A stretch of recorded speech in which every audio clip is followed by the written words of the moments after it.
neutrons and electrons in ions. So the first thing we need to consider is what's an ion. So remember, you would have learned that an ion is a charged atom, okay? And ions can either be positively charged or negatively charged. Now, how do you form a positively charged ion? Well, in second year, you would have learned that atoms are neutral because they have the same number of protons and electrons. But if you're forming a positively charged ion from an atom, what happens to the atom so that it's positively charged? Well, we would have learned that an atom loses electrons and becomes positively charged. Remember that the protons are stuck inside in the nucleus, so you can't start talking about protons moving. You can only transfer electrons. So when we were making positively charged ions in second year, how an atom became positively charged was it lost electrons.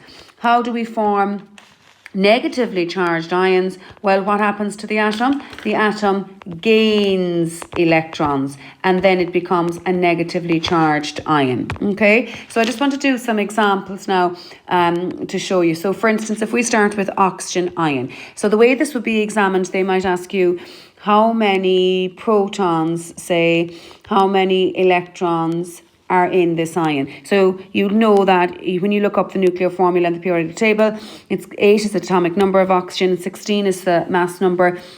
But this is an ion now, so this is different to what you would have done in junior cert, okay? So how many protons? Well, atomic number tells us the number of protons, so 8 protons.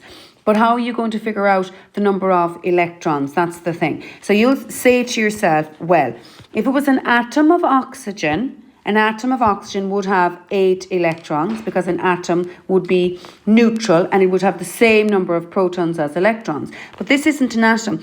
This is a negatively charged ion. So what has happened to this atom to form the ion?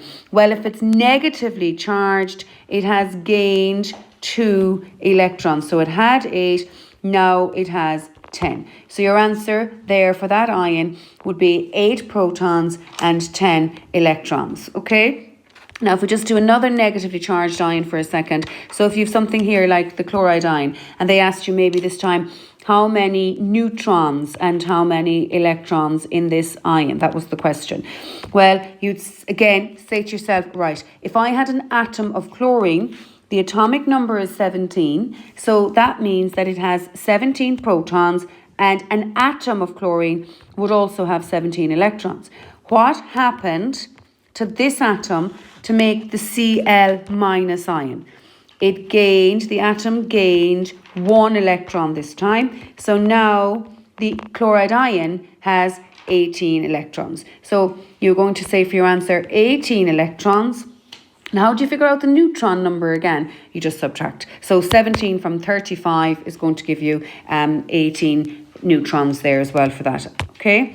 Now, what about a positively charged ion? So if we take something like aluminium. So if you take aluminium plus 3, the atomic number is 13 and the mass number is 27. And say again, this time you're asked for number of neutrons and number of electrons. Okay.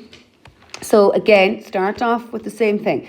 How many electrons would an atom of aluminium have?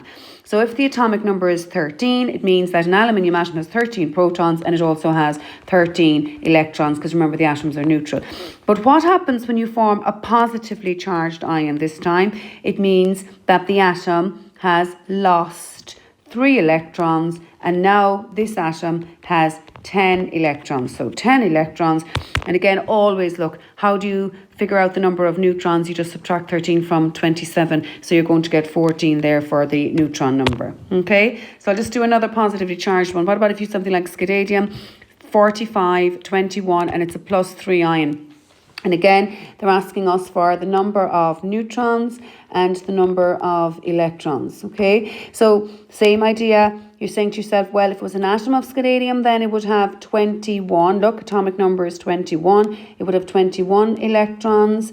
What has happened to form the Sc +3? +3, so the atom has lost 3 electrons. So the atom now has 18. So 18 electrons, and then when you subtract 21 from 45, you're going to get your neutron number there of 24. Okay, thank you.